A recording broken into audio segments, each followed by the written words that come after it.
hurricane, a tidal wave.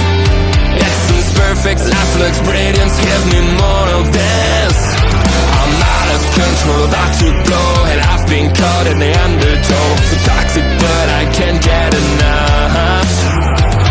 You bury me, bury me. Yeah, you bury me, bury me. You've got me hypnotized. Push me out of myself. You've got me hypnotized. I can see, I can hear, going crazy, but the light has got me hypnotized. You've got me hypnotized. Can get you out of my head again.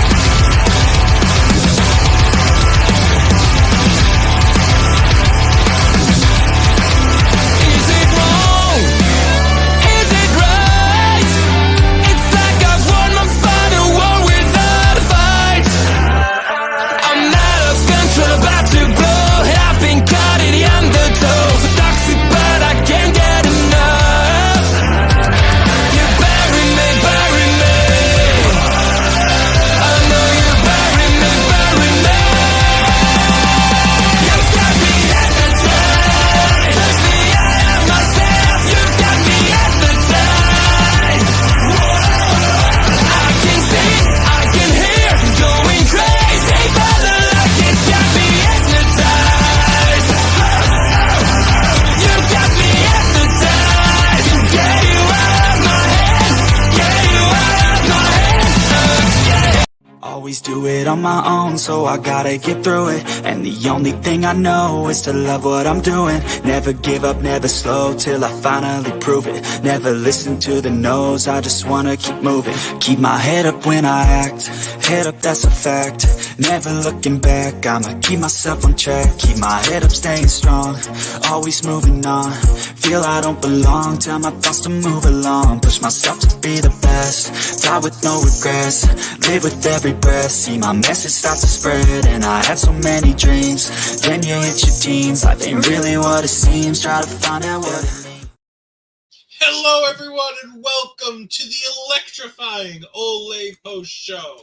We are here. I'm not sure which tribal chief Mark is saluting. We'll talk more about that in a minute. But first, I am, of course, Ole Ed Fries, and I'm joined by my lovely friend Mark Thompson. Mark talks wrestling. Mark talks sport. Mark talks football. Mark talks out of his ass. It's all there. Very much so. We are also live on Mark Talks YouTube. So if you're at any of our YouTubes, go ahead and hit like. Go ahead and leave us a comment. Leave us a comment on the live chat. Leave us a comment on the video. Tell us what you thought if you're watching on repeat. What you thought of Bad Blood 2024. Mark, what did you think? It had everything that I needed, if that makes any sense. It wasn't one of those shows where I felt walking away like disappointed or, oh, this should have happened, oh, that should have happened. I come away with, oh, okay, now things are picking up. Like, we know what's coming next. We know at this point that the next PLE, no one cares about. No one. It's one of those where they just use it as an additional show or to try and appease the Kingdom of Saudi Arabia, where they just put on. Yes, they'll just get Hall of Famers in and get matches that mean nothing, and then just carry on with their life to build it forward. So for me, this worked. This was good, and I've got no disappointment whatsoever. I loved it. What about you? I have a bit of disappointment.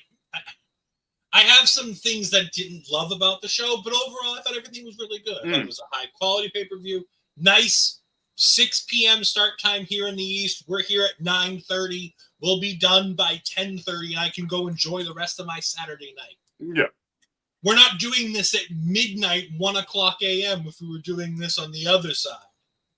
All right. I get it. I was very excited that it started at 11 p.m. for me. So, I was going to say, you must have been thrilled. 11 p.m. It started on the same day as our stuff. which is almost never happens for you. Oh, do you know what? It's 2:30 in the morning now. Now, if I do my recordings, this is normally around about the time I finish, but I'm fully awake after the ending. You got a big stiffy after he walked out, didn't you? Talk about him later. Yeah, all I will say is I yeeted all over myself, so I absolutely loved it. I tell you, absolutely loved it. All right, well, let's go ahead and let's get started. Let's not waste any more time than we already have. We open the show. The hosts come out. They do their thing. We find out Bill Goldberg's here. Cool. It's Atlanta. Might as well trot Goldberg out. Yeah. I mean, you're either going to trot out WCW legends, which are being few and far between at this point, because if they're WCW legends who wrestled in Atlanta, they're starting to fall by the wayside. So running out of them, or persona non grata. Yeah. Flair, people like that are persona non grata right now. So Goldberg is about as good as you can get. I mean, we got Tully, we got Ard. We'll talk about them later, but Goldberg was about as good as we were going to get here for this one. So I completely forgot when I saw, until you mentioned it in the Discord, or you mentioned it earlier on. When I saw Bill Goldberg, my instinct was, "Why is he here?" Like, why? And then it sort of clicked with other people. I was like, I get what they're doing now. Bill Goldberg played for the Atlanta Falcons in the NFL. Started his career in WCW. Had that incredible winning streak. Bill Goldberg is synonymous with the city of Atlanta. He won his world title in Atlanta when WCW Nitro ran that massive show at the new arena in Atlanta. So not a huge surprise that you tried out Bill Goldberg for an Atlanta show. He also retired Bret Hart. Well, not in the greatest ways, but yes, Bret Hart will never let you forget that Bill Goldberg is the reason. You ask him if it's sunny out, and he'll go, "I don't know. Bill Goldberg kicked me, and I can't do nothing now. I can't see anymore now. We can all because Bobby Munson's not watching. I know. That's why we're doing it. Also, when you do watch this, hi, Bobby. We'll see. Hello. Anyways, first match, we get CM Punk versus Drew McIntyre. Hell, what'd you think? It was brilliant. It's what the end of the feud needed. I think that it needed brutalist. WWE isn't a show where you will get people bleeding regularly. AEW. No. Just we don't get people bleeding here. Yeah, at all. So, and it was one of those feuds that just needed it. It didn't need it, but it was one of those where it made sense for it to happen. And I think the extreme lengths that they both went to win this is exactly what they needed to do. I think I saw earlier that Abyss was the one who produced this match, and you can tell this was an Abyss match from like TNA days, because he would do some of the random stuff and brutal stuff that he used to do, and it was what it needed to be, and I loved it. I liked the finish. I think the right person won for the end of this feud, because we all know what's going to happen moving forward. We all know. Drew McIntyre slated. Yeah, all right. Drew McIntyre is slated to win the Royal Rumble. You've got CM Punk, who can now legitimately say that he can go after Gunther after he destroys Sami Zayn on Monday. And then after he will. It will be a bloodbath. Or should be. No, that was this match. Yeah, exactly. The blood was great. I also was like, because this is going to sound very weird, and because I don't watch a lot of other wrestling. I've started to watch a lot of others like TNA, that it. But I'm starting to watch other products, and I saw a match recently on TNA where it was Santana versus Fandango, and that was bloody, and I was like, whoa, that's a lot of blood. And then Drew McIntyre looked up after the toolbox smacked him in the head, and I went, oh, hello, that is a lot of blood. I thought it was brilliant. I thought that it was needed everything it got. Very happy with the way it went. The tools that were used, the chair the table that broke, but they improvised and carried on. Overall, I thought that was absolutely brilliant. I agree with a lot of what you said. This match really utilized the blood in a good way. We haven't had a real bloody WWE match in a while, and that leans to the use of blood creatively. Abyss produced this match, meaning, let's be honest, with these two guys, Abyss sat in the room and listened to them and give their ideas. And if they came up with something too crazy, Abyss said no. Otherwise, I think he really just let them go.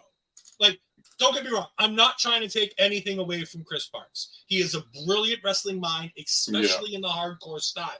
So Chris Abyss Parks is by no means just a lackey here. But this is CM Punk and Drew McIntyre. They don't need a producer. They need somebody from the company to tell them you've gone too far. And there were a couple spots here where I wish that had been addressed to them. Especially, the only thing I have any issue with, I love the toolbox. I love the utilization of some of the tools. The Anaconda Vice with Punk jamming the wrench into Punk. That's where I went, nope, this has gone too far. I don't like this. This has made me uncomfortable. The other blood I liked. I thought it was really good. I don't think that the blood took away from the match. I think it definitely told the story it needed to tell. These guys were willing to do anything and everything to each other to accomplish their goals. In that, this match did exactly what it needed to do, and these two guys went out there and did it. They gave each other the utmost trust and respect for each other with the things they did. The way McIntyre was allowing Punk to just throw him into that cage, back of his head, trusting that Punk's going to know what to do. The way Punk was giving McIntyre his body for some of those drops that he did. For throwing him against the cell the way he did when Punk cut himself. Like, there were significant moments where these guys knew they could trust one another and gave each other the utmost trust and respect. This match was fantastic. I think personally for me, it went a step too far with that one spot. Otherwise, well done. Got the time. Didn't feel like it overshadowed anything else. Obviously, it created a death spot in the next match. But at the same time, it was going to do that regardless where it was in the card. So if it wasn't main eventing and it couldn't main event with what they had planned, it's kind of the best place to put it. Yeah. For me, I get where you're coming from with it going a step too far. If this was just a regular match and this was just a normal Hell in a Cell, I would agree with you.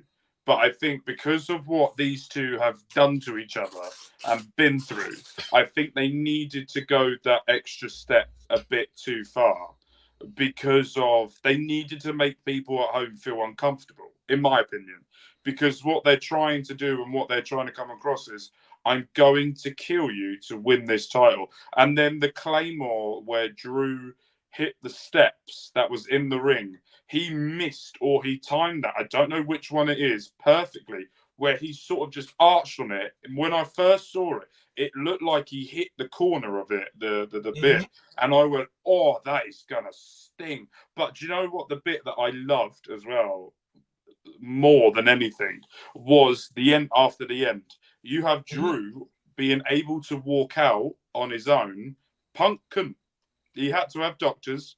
He had to have people pick him up. and he still struggled to walk into the back. And I thought that was a little takeaway for me, where it's like, you're doing the Undertaker role, where you've won, but you haven't really won. Do you know what I mean? It's very much of your body is destroyed. And I like that little added detail, what they did to it as well. And I thought that was brilliant. Yeah, I thought the entirety of this match, from the match itself to all the post-match shenanigans, I thought it all told a welcome story. It moves them on for now to different veins, and it lets them do different things. I personally would have preferred Drew McIntyre win. However, the direction you want to go, if you're going to have Gunther retain, if you're going to have Gunther and Punk say at Survivor Series, then I guess you have to have Punk win here.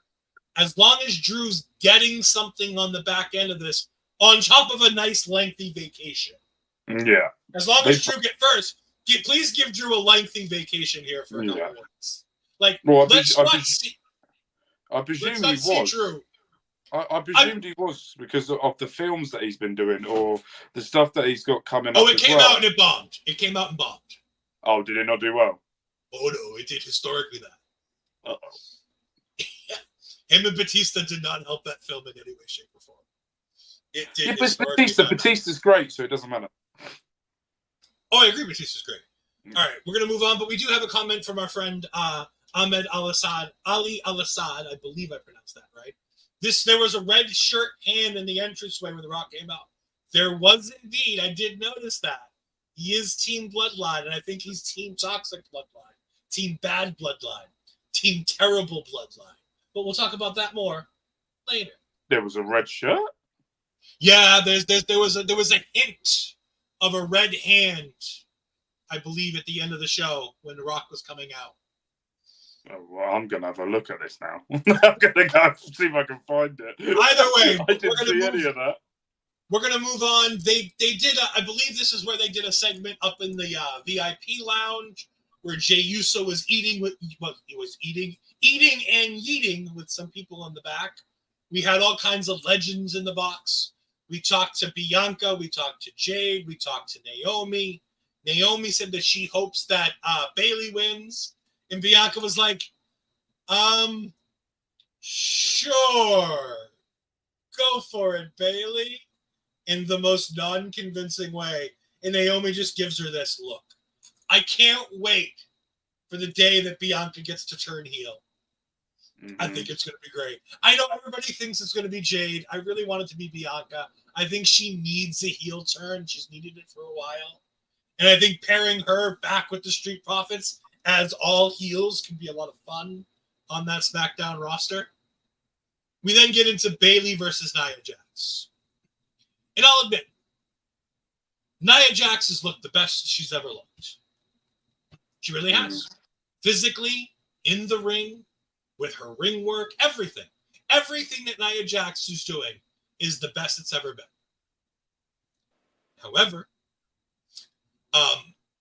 I give her props for trying things. Mm-hmm.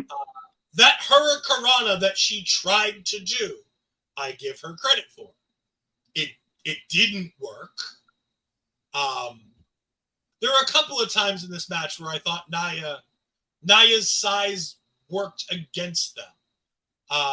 When Bayley tried to reverse the Samoan drop and she took the Samoan drop on Nia's arm. It's like, I get it.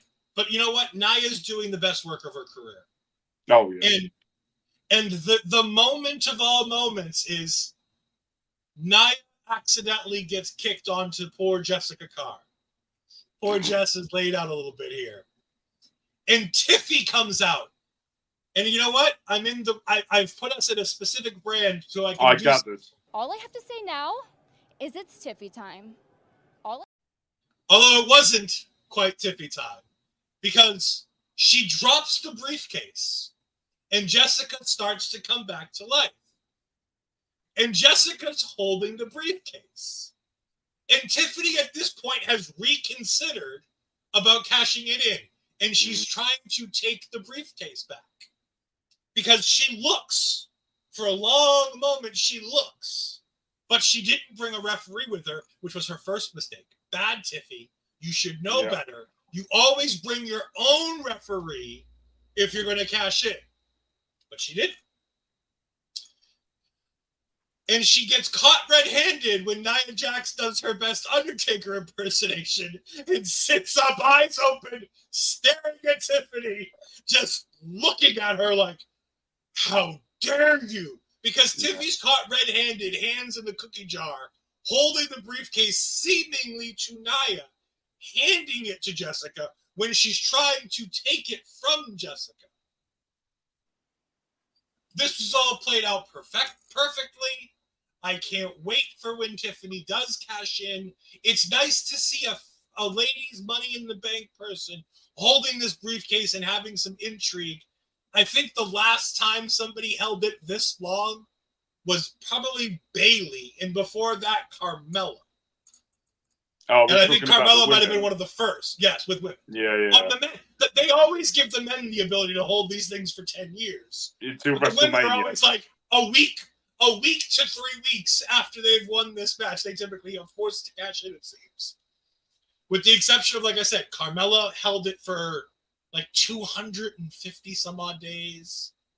And Bayley held it for, I feel like, at least 2 or 3 months when she eventually cashed in on Charlotte. Oh, we do have our roaming reporter. Before we get to that, I apologize, Mark. Triple H's press conference, and we do have our own roving reporter watching the post conference. Triple H was just asked about black wrestlers not being on the card. I did mention this a few weeks ago that I wanted to see what's coming out of this, because this is yet another pay-per-view where we did not have a match pertaining to any African Americans on the pay-per-view card. We did have Bianca and Jade all over this show, various segments. Naomi was there as well, but they weren't in the ring having matches. So I'll be interested to see what Triple H's response to this is, and more what the response is on X or Twitter, whichever you prefer. Mark, your thoughts on I was saying Naomi too. Your thoughts on Bayley versus Nia Jax? I think I agree with everything that you said. I think there isn't anything that I can really add on to it, because I think you're right. This is Nia Jax's best work. But I'm also really happy she's trying new stuff, because beforehand, she struggled to sort of... I always felt like when Nia has to think about things too much, that's when it goes wrong. That's when the Nia Jax of, oh no, this is not a good idea. This is not a good thing that's happening. Please stop it. But now with this, I'm very much of, she's trying, and I like it. And I like this new attitude that Nia Jax has got with this as well. I think also the one bit that shocked me was the suicide dive where Bayley went through and she hit Nia. Nia hardly moved, and Bayley's just gone blop to the ground, because Nia was like, oh yeah, I've actually got to move. This actually is meant to hurt. But like, it didn't do anything. I think if Nia just stood up and just let Bayley flop to the floor, I think that would have been more impactful. I didn't mind the idea that maybe it knocked her off of her balance. Like, I get they played it off as best they could on commentary. I agree. I don't think it played out the best. I think, like you said, that was the better option of the two. I don't mind the stunned, she stands there and then kind of falls down with it, because I can see that, like, in my head, I can see Bayley runs and jumps at Nia Jax. Nia Jax is so big, Bayley just kind of bounces off. Yeah, very much so. And I agree. But apart from that, I thought this was a brilliant match. And I think Tiffy is playing the role that she needs to play brilliantly as well. Because what she's doing is she's getting more, the crowd are getting more and more behind her to cash it in. And I think Nia's also playing brilliantly well in the character that she's doing. Because she's also doing the reverse. If I think about this, if you remember back to WrestleMania when it was Alexa Bliss and Mickie James versus Nia Jax, basically, and they were doing that storyline about Nia being a very large woman. And it was like a bullying, and then you've made Nia Jax the babyface to go in for Nia to destroy Alexa Bliss. This is basically like having an underling, and you're controlling her to make sure she doesn't do what you want her to do. And it's very much the fans are slowly seeing what's going on, and they're picking up on it, and they're getting Tiffy more and more over. Like halfway through the match, they were chanting for Tiffy. And then Bayley turned around and started going like this, like to her watch. A little bit heelish character there from Bayley instead of playing the babyface there, like she normally does. But at the same time, it was a great match. Both women put everything on there.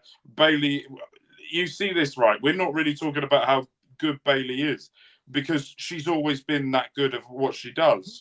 There's not really something you could turn around and go, oh, she did this wrong. No, it was just like one of those, it's a Bayley match. And I really enjoyed it. Yeah, I was gonna say, like, I don't want to sound like I'm neglecting talking about. Bayley was fantastic. Bayley's kind of always fantastic. She had another great match. She put over Nia Jax again. She did exactly what she needed to do to make sure that coming out of this match, Tiffany and Nia look like better and bigger stars. Because now, that's her job. So I've been Googling while you were talking about the longest reigns holding the Money in the Bank briefcase. Technically, Carmella has the longest. With her 2 reigns that she has, a combination of 287 days. There's an asterisk next to her name because I don't know. It doesn't really say why there's an asterisk next to her name. But yeah, so Carmella has 287. The next one below that, I'm going down now, is Io Sky that held that for 35 days. Is the second longest women reign. Oh yeah, last year, Io Sky. Io Sky last year. held it for 35 days, which is the second all-time on the women's. But if you do it overall, there's been 36 winners overall with the Money in the Bank briefcase. Carmella's number 1. The second place for the women is 22nd. So they don't hold it on to that long. But Kane does have the shortest reign with 49 minutes. Triple H, when we were talking about Triple H on the press conference, he poorly answered the question. The gist of his answer was basically, I don't see color, which as you can assume on X is going over very well. Not well at all. Trips, you just gotta kind of own up to things and be like, you know what, we'll work on it, we'll get better. I have a theory on this, but I don't want to say it because I might get cancelled. We'll talk about it later. Yeah, I might get cancelled for what I'm about to say. So we do have Ahmed jumping back in saying also The Rock was doing 1, 2, 3, 4 on his hand. So maybe Survivor Series, maybe a 5-on-5. Maybe. Let's see. I think Survivor Series might be Cody versus Rock. Depending what they want to do for Mania. If they want to do Roman Cody at Mania, if they want to do Roman Rock at Mania, then you got to do Cody Rock before Mania. Series, yeah. But like I said, we'll talk about that more as we get there. Yeah. Our next match is Damian Priest. Well, first we had. I'm sorry, Mark's gonna cancel me if I don't talk about this next segment. We did have Triple H come out and talk about the new championship that's being brought. It's not a championship that will be defended at any point in time. It is one of these one-off, like, you win a nice, cool type championship belt. Yeah. And oh boy, is it a belt? I mean. So for me, it's like Shane McMahon's Best in the World title. It was Braun Strowman winning. Yeah, the Royal Rumble. The Royal Rumble type thing, but he doesn't get anything for it. All he got was the Royal Rumble title, which has never been seen again. And I think it's one of those for it. But the greatest thing ever happened in this segment. I want to hear it from you. No, you can go ahead and talk about it. What The loser who couldn't get on the card tonight decided to come out here because he needed some spotlight because he's not doing enough on Monday nights to earn a spot on the card. Well, technically, on Monday nights, he's pissing everyone off on the internet and every Hall of Famer he can think of. But it was an absolutely incredible segment. If I'm going to take my unbiased hat off, the way that he just went in on Goldberg and the way that he triggered the fan base that was Goldberg's there, that is so much bling. I've just seen it pop up on the others. It's so much. You could tell the Kingdom of Saudi Arabia made that. 50 carats of diamonds and jewels. I posted it in our chat. Even Snoop Dogg would look at this and go, there's a bit too much bling on there for me, dog. So apparently, I've just seen on X, Kevin Owens has attacked Cody Rhodes outside. Yeah, I believe that's what I was just sent via the wonderful. Yeah, he's just walked away from attacking Cody Rhodes from the bus. Holy crap! The heel turn is here. I can't play it because it will get us canceled. But yes, it appears that Kevin Owens did indeed attack Cody Rhodes outside of his tour bus after Cody Rhodes left the event to go into his tour bus. Wait, hold on. Kevin Owens attacked him with his car and then attacked him. Kevin Owens hit Cody Rhodes with his car before brutally attacking him. I was going to say, I don't have that part. I just have the part where he's attacking Cody. Yeah. We'll get more on this. We'll get more on this as we get it. Yeah. Like I said, our roving reporter, Ashton Bizarro, is sending us stuff. Exactly. So it's just one of those things where, with Gunther destroying Bill Goldberg on the microphone, absolutely annihilating him and his son, and then Bill comes out, and then that dirty, disgusting human being that is Sami Zayn. That's our future world heavyweight champion. He's not. Sami Zayn will never be world champion because he's not good enough. Simple as that. When the ring general is in the ring, no one is as good as him. But no, it was a good segment. It built for Monday night. It built for the crown jewel where we're going to get Gunther versus Cody Rhodes potentially. All depends if Cody Rhodes survived the car attack. Who knows how it's going to go? But crown jewel, and with the title as well, as I said at the start of the show, no one cares about crown jewel. Crown jewel is there just to supply the demand for the Kingdom of Saudi Arabia, and give them what they need, and then we just forget about it and move on. So I'm interested to see what happens moving forward, but to me, that was just a good little segment just to break things up a little bit. Yeah, I think it took too long.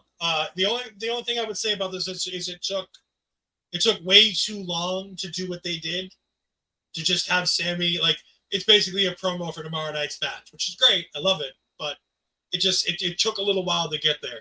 Remember, we are talking about, the great Bill Goldberg here, as Bobby was in here to pop in and say hello, and he's watching a movie with the wife. So if he's still here, we'll talk about the greatness that is Bill Goldberg. Again, we're going to pay for this in the morning when we do Point of View.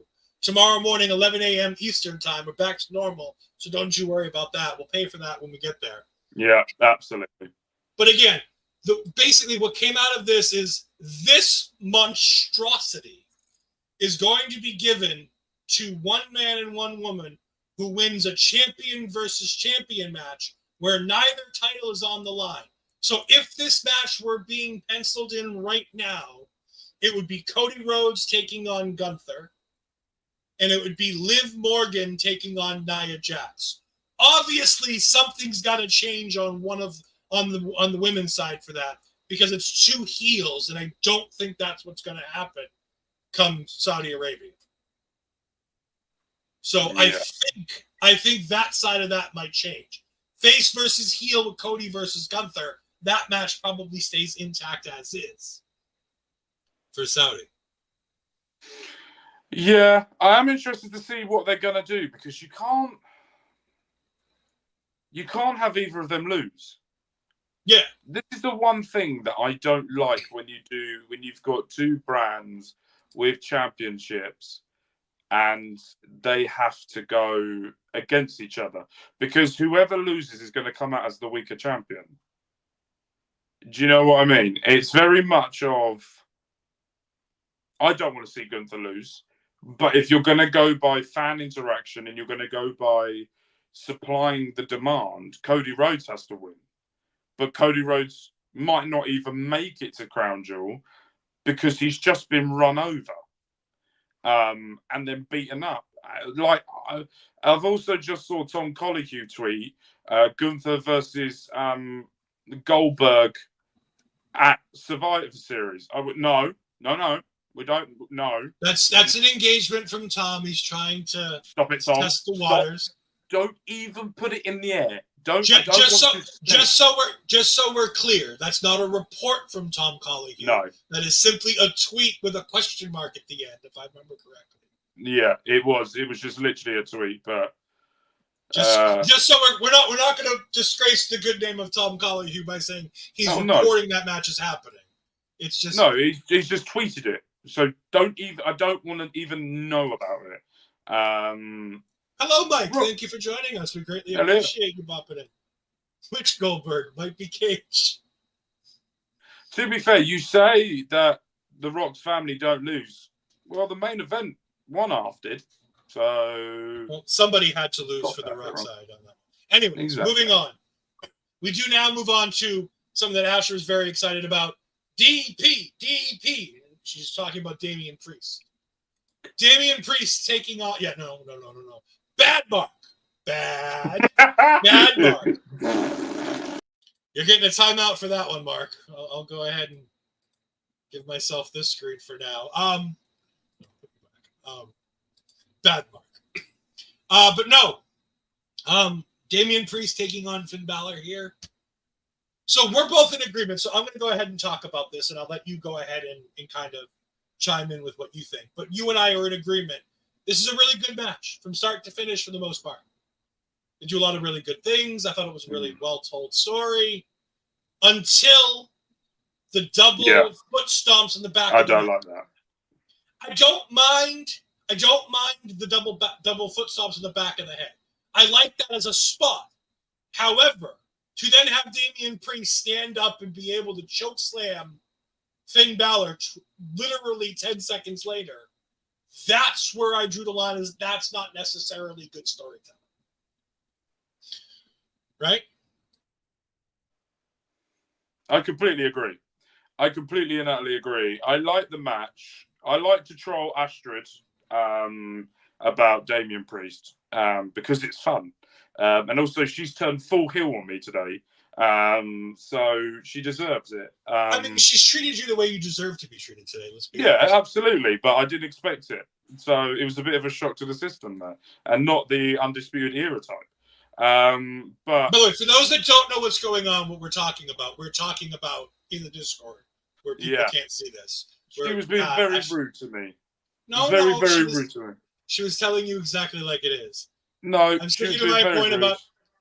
So, Astrid, the issue isn't that Damian Priest got. No, that's not the issue. The issue is the fact that he took 2 stomps to the back of the neck and then stood up. And then chokeslammed a guy 10 seconds later. Like, if there had been a spot, like a couple spots in between, if Finn takes his time and kind of meanders around looking cool and then gets beat by a chokeslam, I think we're all in favor.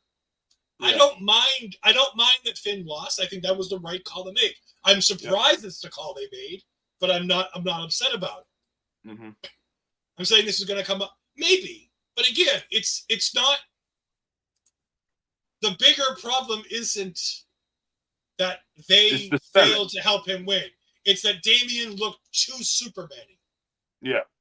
The issue was, and you've now made the coup de grace look like nothing. Where coup de grace was always quite an impactful finisher. Once it's hit, you're done. Basically type thing. Like the ref coming in saying, is it just me or did most of the show feel a bit clunky in spots post-Hell? Yeah, there was a couple of spots that this show didn't feel the well-oiled machine that it could. They were feeding in some VIP room segments. They were feeding in shots of the legends. They were feeding in that promo for the match tomorrow night. There were a couple of things that kind of hinky things. And then a couple of matches had a couple of hinky spots post Hell in the Cell. I don't think anything was bad. I just think there were a couple of issues. There were a couple of things I didn't exactly love, but I didn't exactly hate either. Like, nothing's bad about what's going on. And Astrid, to continue with us, I don't care about your problems. And that's why she is the queen of Olay. We don't have branding deals, so I can't show that, but I'll put the crown on. So my only main issue is if they did the 2 coup de grace, then Judgment Day got involved into doing something where Finn took his eye off the ball, right? And then you had other things happen as well. For him to go for the 3rd time, to then go and hit it, and then he's up, catches him, hits him with South of Heaven, then I'll go, all right.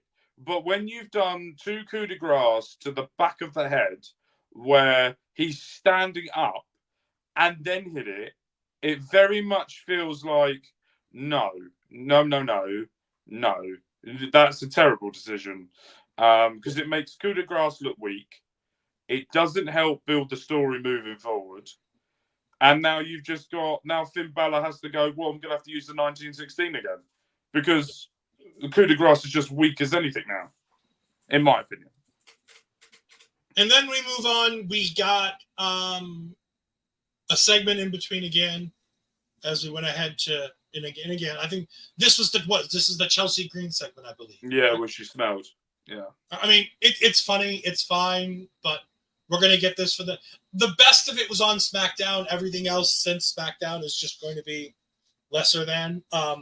I did love the stuff that they did on SmackDown with it, having her walk through the backstage area. And, of course, it being pretty deadly, Austin Theory, A-Town Down Under, and then Humberto and Angel.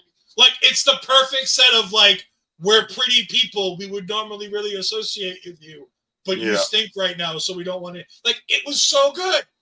And then she comes up to Nick Aldis, and he's making these great dad jokes the whole time about it. Absolutely. Like, I don't want to recycle these old jokes. Like, it was so good. Yeah. Nothing is ever going to top that. They should have just dropped it. They didn't. She's like, all right, Piper, we need to leave. And Piper's kind of like, not really with that. And the girls are like, no. Piper can stay if she wants to stay. Piper's more than welcome to stay. And I love showing some love to the big girl. She wasn't necessarily wearing a full thing. They weren't making fun of her. Like, she had a top on over her top, but like they were letting the big girl show off a little bit here. Nice. Mm-hmm. I love seeing Piper get to be in her own skin, like any other of the women's talent would be, where they don't have to have them like completely covered from head to toe. Yeah. Just because she's a bigger girl. Oh no. Yeah. God forbid she's a bigger girl. She can't, show them. Like, I loved it. I loved it for Piper. She gets to hang out with the rest of the talent. Chelsea had to go off. Hopefully this starts that breakup between Chelsea and Piper. I think that would be really, really good. Astrid piping in, saying that she loved that too. Again, me and Astrid on similar wavelengths both sides. We do move on to our next match. And Mark, I'm going to go ahead and just let you go crazy on this one. I'm going to let you talk. This was a travesty. The way that they got Dominic Mysterio the way he was. He needs therapy. He's going to need something. The way that they treated him during that, especially the security guards as well, be roughing him up, putting him into the cage. Who do they think they are? They're not even going to be able to lace Dominic Mysterio's boots up. But then you had the match was good between Rhea and Liv, both of them putting all of it into it. Dominic, which I thought at one point he was going to die when he fell out of it. I'm very thankful for that change to hold my Dom in the position that needed to be so he was safe. And then Rhea took her eye off the ball again for the quietest return in the history of professional wrestling. You can come in at this point now. Yeah, no. Was it not one of the quietest returns in professional wrestling? So here's. I like Raquel. Same. I think the world of Raquel. She tries real hard. She's got a lot of physical ailments that make it hard for her to continue to stay on the roster. She's just dealt with a major skin irritation that isn't her fault, and it pulled her off the show for a while because she's dealing. Another thing that Tenille deals with a similar idea. It's something that Tenille dealt with for a long time. Here's the thing. Raquel's never been over. No. She wasn't over at NXT. She wasn't over in the Mae Young Classic. She's never really been over on the main roster. She was over when she was teaming with Liv, but that was more because people liked Liv and not because they're invested in any way, shape, or form in Raquel. She almost dropped Rhea onto Liv on that spot too, which doesn't help anything. Granted, she repositioned and dropped Rhea where she needed to, but there was a moment there where she was about to powerbomb or Chinkana bomb Rhea on top of Liv by accident. Yeah, it was a Raquel's here. Neat. Cool. I wish that we could find something to give Raquel some mystique. I wish we could find something to give Raquel some pizzazz, something to make people sink their teeth into her. Because there's nothing wrong with what Raquel does. She's relatively good in the ring. Yeah. She cuts a halfway decent. She cuts a halfway decent promo. Yeah, but to be fair, if you think about the people she's been with, Dakota Kai, great at cutting promos. Rhea Ripley at one point. Look at what she's become. Then you've had Liv Morgan, who's got way better at doing promos than what she's done before. Then she had the tag team with someone else. I can't remember who. I want to say Zoe Stark, but I don't feel like it was. No. Maybe I did that in my 2K series where I put them together. Liv was the last thing she did, and then she left. So I don't believe. The only thing that I believe about Raquel Rodriguez is she's the only one that can go toe-to-toe with Rhea Ripley, because we've seen it before. They both went toe-to-toe, and they both threw each other through hell. So that's the only believable part to Raquel Rodriguez. The other thing that makes no sense is, why do it when Dominic is getting attacked? Why not do it when the referee's going over? Get her in the ring, then do it. It made no sense because the face reveal, you're not going to see it because the bloody cage was there. So the fans at the back who didn't see it are not going to really see what's going on. So the timing of it wasn't great. The match was good. I enjoyed the match. Dirty Dom was able to survive Rhea Ripley. You can see why Dominic got rid of her, because of the way she treats him. Utterly ridiculous. So you know what though? I'm like Corey Graves. Hopefully someday Rhea Ripley can find love, preferably with a guy with some big muscles, maybe Australian. Maybe she can call him. Maybe she can call him maybe she might need to call up a buddy. Yeah, she might need to call up a buddy. Anyways. Also, one of his buddies, his contract's coming up, so he might be back. Yeah, Zelina will be very happy if that happens. Exactly. It might be black mass all over the place in WWE. No, I can't do that. I'm just getting used to yeeting all over myself. I can't be doing that as well. We move on like WWE did. We got some video packages. Yeah. And then we head into the main event. The Bloodline gets the Bloodline entrance. Very typical, basic. Bloodline, terrible Bloodline 2.0. No, and then Cody Rhodes gets the Arkansas Pine Bluffs marching band, who played Kingdom and went viral on Twitter for it at one of their football games. They were brought in to play Kingdom for Cody Rhodes, and that was really cool. WWE flubbed a little bit on the timing of playing Cody's real music. They had to play.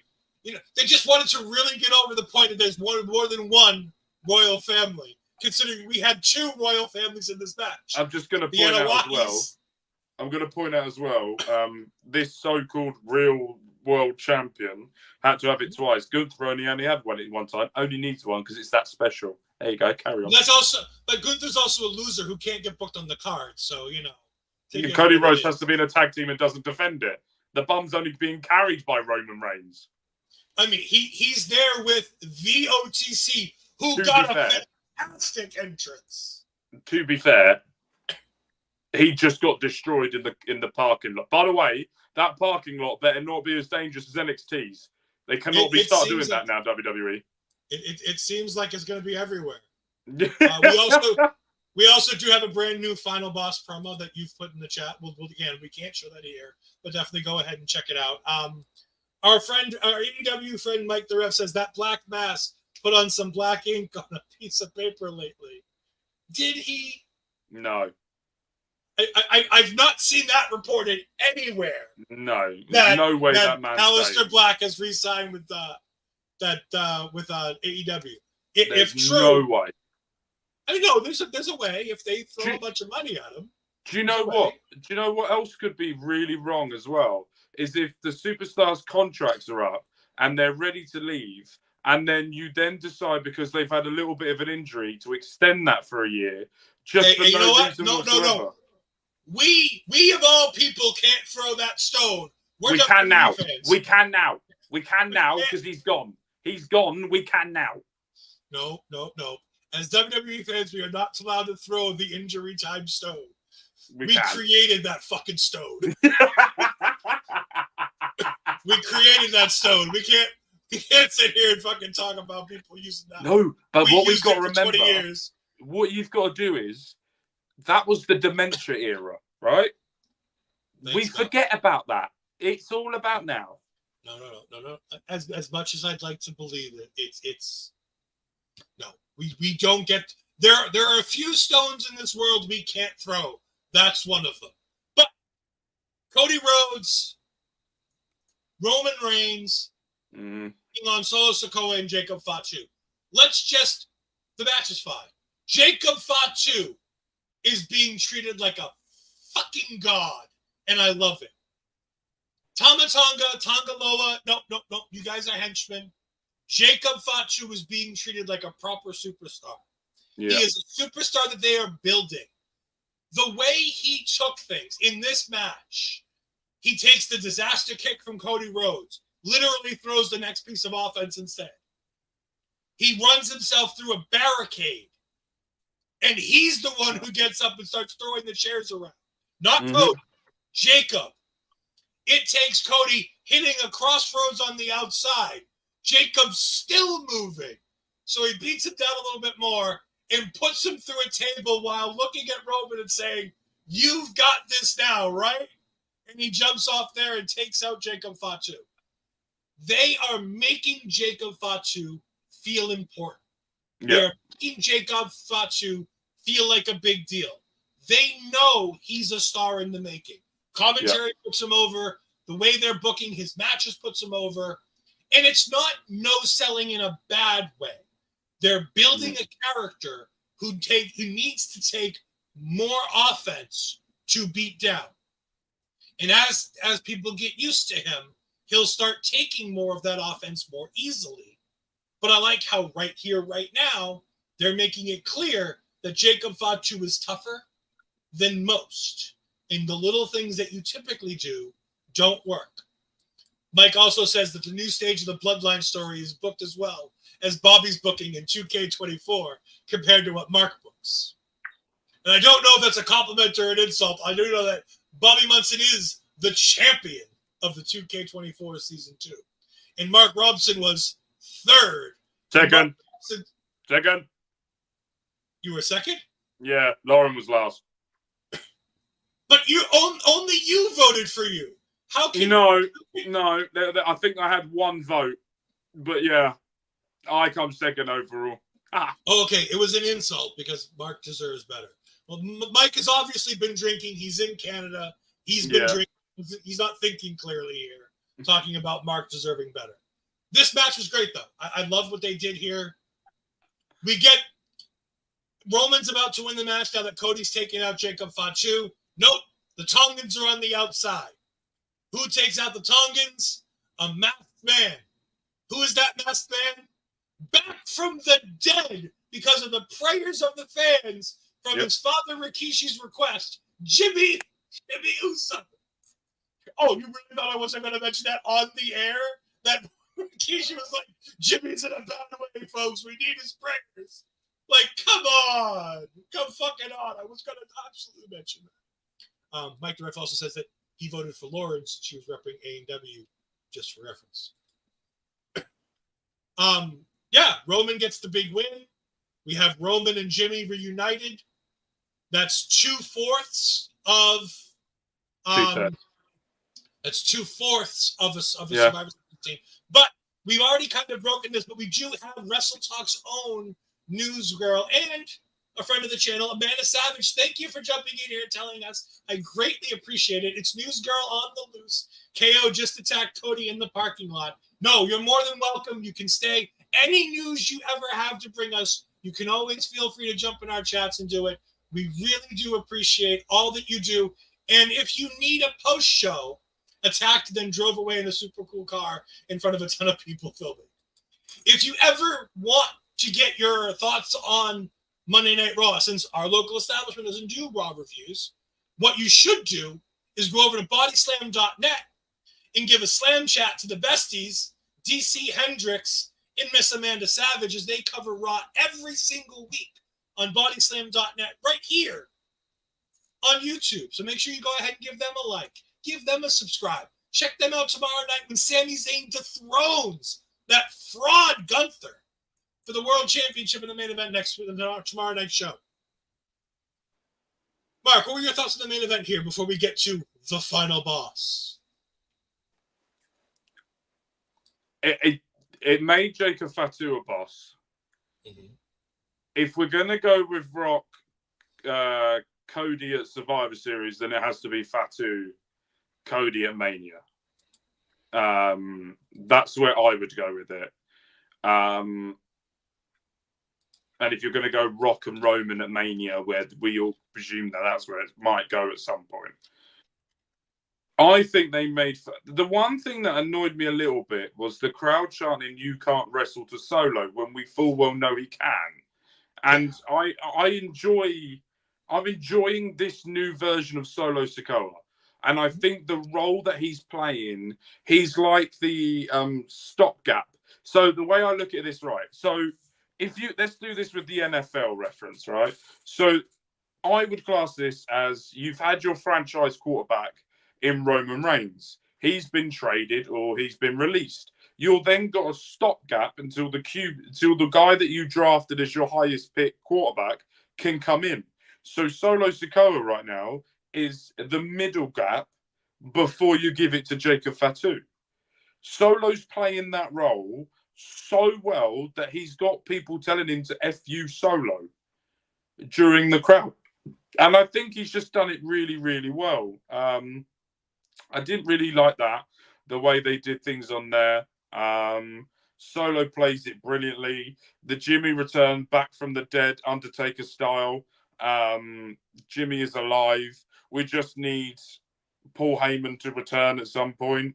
Even though it was pictured with him with Roman. I don't know whether you spotted this, but when Roman walked in, Paul Heyman was next to him in the promo package, and I'm like, well, ain't you meant to be dead? But even though we know you're the one who directed with Rob Fee that absolutely incredible promo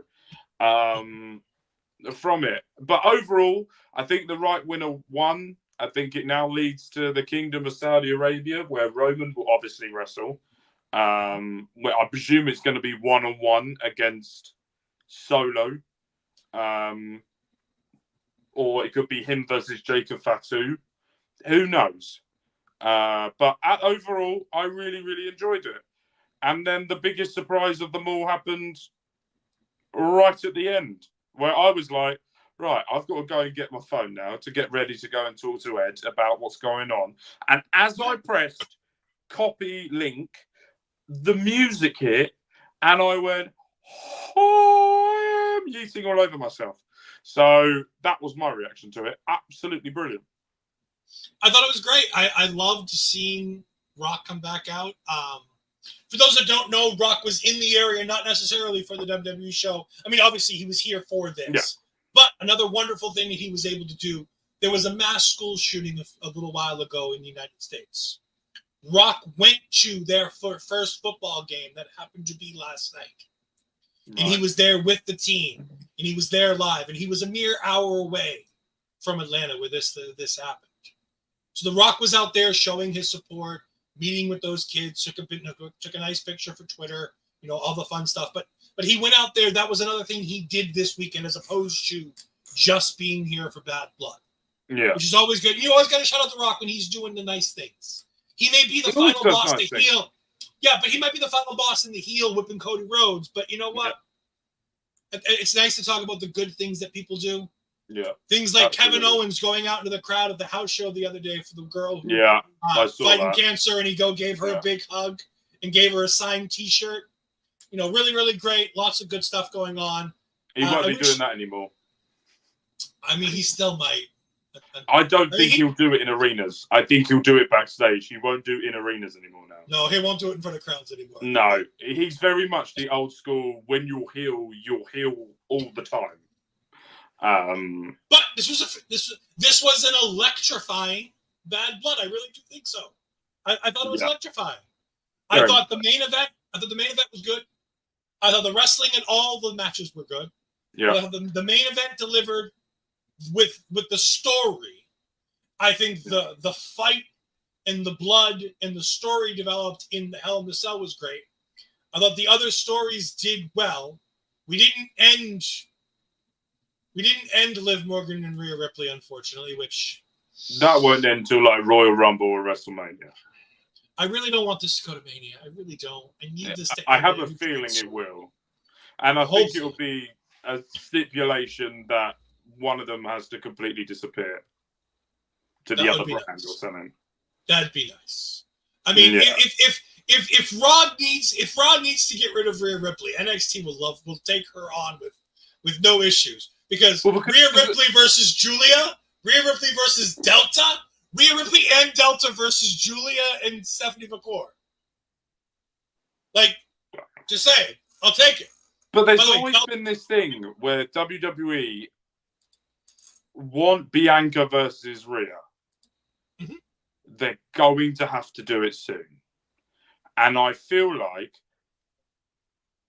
if they play this right, so what you need to do, so this is how I'm planning things, okay? This is off the cuff. I haven't thought about it until now. You need Tiffy to cash in soon because you want Bianca to turn heel. When Bianca turns heel, Tiffy's going to be the happy, and then she defeats Tiffy Stratton for the title, which will then lead to, before then, you'll get Rhea versus Liv, loser leaves Raw. And then she'll turn up at SmackDown and do Rhea versus Bianca at WrestleMania. That type thing. Or Bianca wins WrestleMania, Royal Rumble, sorry. Bianca wins Royal Rumble and challenges Rhea Ripley at WrestleMania if she wins back the title before then. That type of thing. I still don't think... I think that they're going to push it another year because I think... Yeah, they have Bianca's Mania match is going to be Jade. Oh, I reckon that's Rumble. No, I think that's the Mania match for Bianca. You think that's? I think that's going to be Rumble. I think one of the two nights of Mania is going to have Bianca versus Jade. Yep. That could bang. I mean that will be great. That will be great. Bianca Belair will carry Jade Cargill through an amazing match if that's the case. Mark, go ahead and give where we can find you. Are we not talking about Triple H's comments? I thought you were going to save this to the end. No, we already did. We already did all Triple H's comments. We talked about what he said. He's a fucking numpty. He just needs to address the fact that they made some poor decision. I waited till the end. Do you want to comment on it? Yes. Okay. He's slightly right. No. He is. No. There are a multitude of athletes dependent on color that can be on this card.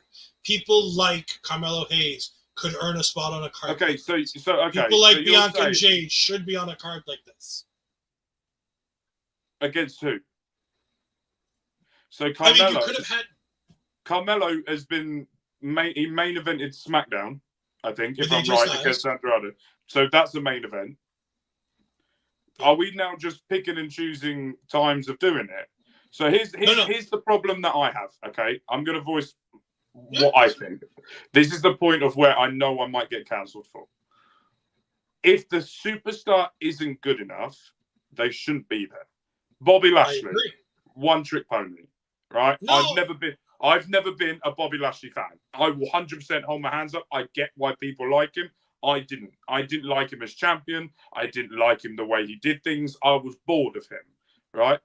You've got Trick Williams, who's main eventing NXT. So that doesn't count because it's not not a premium narrative event on the main roster. Yeah, but aren't they treating NXT as like the third brand? Because you're still getting the superstars from Raw and SmackDown to go to it. To an extent. They're doing that because of ratings. They're doing that to make sure that NXT got a great TV deal. Yeah, but that's the problem. This is where the narrative doesn't fit. If you're going WWE brand, which is the question that everyone keeps saying, then Trick Williams, Carmelo Hayes have main evented ever since the last time they were talking about it. You have Carmelo Hayes that's main eventing the thing on SmackDown. Him and Andrade are putting on absolute bangers. The question that's being asked to Triple H is how come all of these athletes can have these matches like you're talking about on an NXT Premium Live event? How come they can have these great main events on a SmackDown? How come we can't get these matches on a Premium Live event where you're going to have your diehards' eyes? Why can't these men get booked? And more importantly, get booked and win a match on a show where you're promoting your best talent. If you're saying your best and your brightest are the ones that get booked on your Premium Live events, what more do these talents have to do? How much better do they have to be able to get on a Premium Live event card? See, this is the point, right? If we're taking Bobby Lashley, and I presume we're not classing Roman Reigns or anyone like that as in black. Well, Roman isn't. Rock is. Roman isn't. Yeah. So if you're doing that, then you're saying the main event at WrestleMania, he won. The Rock won, where he pinned Cody Rhodes. Yeah. So the point this is the thing, right? So this is a narrative that I don't like. I hate. Right? Everyone has to put thing with color. Right? I understand representation matters, and I completely agree. And I want to see diversity all around. But at the same time, if the athletes are not there, you're not going to shove Bianca Belair and Jade Cargill versus whoever in the main event of Bad Blood, for example, when you've got Roman and Cody versus the Bloodline, or you've got the Hell in a Cell. There's no point. You're going to make your card all discombobulated. You can't put Carmelo Hayes versus Andrade in the main event, let's hypothetically say tonight, when you've got the other matches that are building towards WrestleMania. So people aren't saying that these people need to main event. We're saying we want these people on a card winning a match on a Premium Live event. We're saying that instead of having a 20-minute fucking promo with Gunther coming out and cutting a promo for Raw and yelling at Goldberg, put on a 10-minute classic between Andrade and Carmelo Hayes. Okay, then. If you're saying that they're knee matches, then didn't Jade Cargill and Bianca Belair win their women's tag team championships in Germany? So that's that. So they were on the. But we're talking about black men. The question posed directly to Triple H.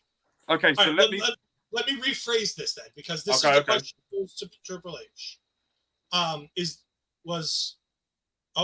sorry. It was black wrestlers in WWE. I do apologize. I thought it was. Yeah.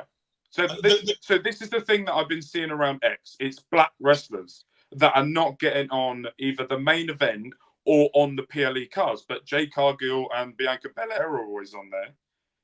All I'm saying is if we're going to go through it all and we're saying this, then you've got to define who is and who isn't, right? The Rock is. He won at WrestleMania. You've got the Samoans, who are, and they main event nearly every single PLE that's known to existence. Yeah. Because if you're Samoan, you're great at wrestling.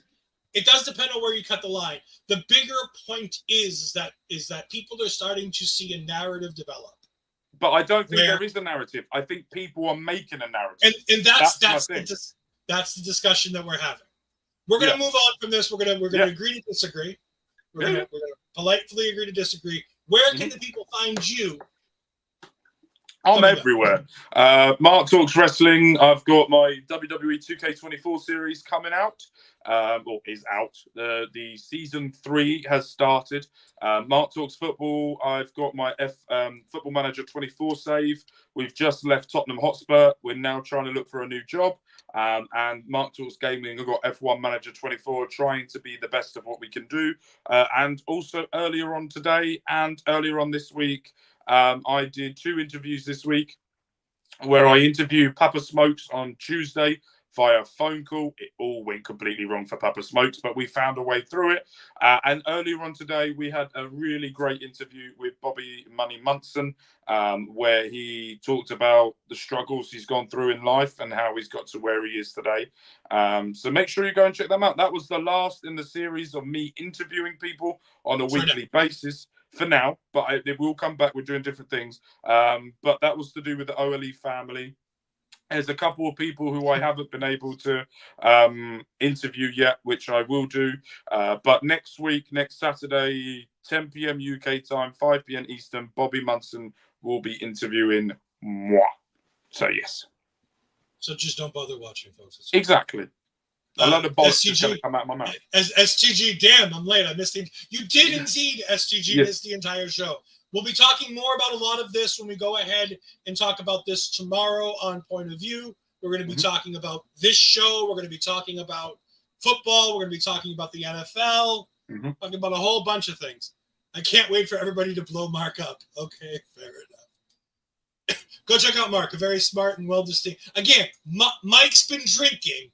Don't necessarily listen to Mike. Even I'm getting worried about it because normally he roasts me on X and now he's being nice to me. So I'm sort of slightly worried about what's going on here.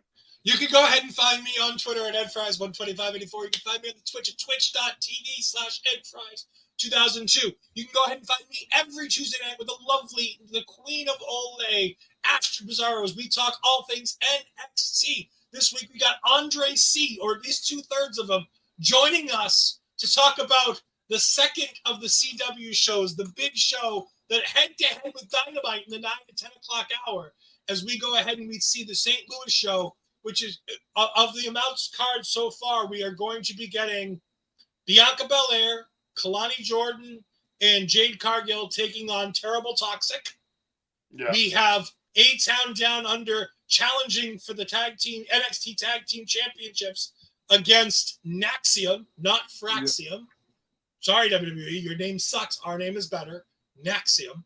And of course, most likely higher up towards the card, potentially main eventing, yes, Randy Orton will be taking on Javon Evans. Randy Orton's promise, an RKO to remember. He is on Twitter. He has already promised an RKO to remember. So make sure you join us for that. You can also find me with Andre at some point next week during Marvel Talk. It might be on Wednesday. If it's not on Wednesday, it'll be over the weekend. We'll go ahead and get that up.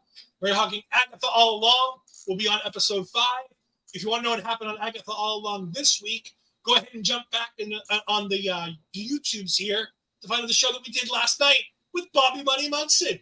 And of course, me and Mark will be back here going ahead and predicting the NFL, where me and Bobby Munson are now 2 points out of first place. 2, Mark. 2. I'm still winning. I don't care. For now. I don't care. I'm winning. I'm fine. For now. Also, can we just talk about, hold on. Can we just talk about how Kirk Cousins threw 509 yards in a game and won in the last second, and I thought I won? Yeah, and then you did. Mark, I watched this video. 2 points. No. We're coming for the top, man. We had 11 right. We had 11 correct picks this week. 11. Yeah. You have made Scott Hose on a non-face recovery. I don't know what you're talking about, STG. Hollywood Ashford indeed. But this has been Ole L Fries. This has been Mark Talks Wrestling. We will see you all next time. Always do it on my own, so I gotta get through it. And the only thing I know is to love what I'm doing. Never give up, never slow, till I finally prove it. Never listen to the no's, I just wanna keep moving. Keep my head up when I act, head up, that's a fact. Never looking back, I'ma keep myself on track. Keep my head up, staying strong, always moving on. Feel I don't belong, tell my thoughts to move along. Push myself to be the best, die with no regrets. Live with every breath, see my message start to spread. And I had so many dreams, then you hit your teens. Life ain't really what it seems, try to find out what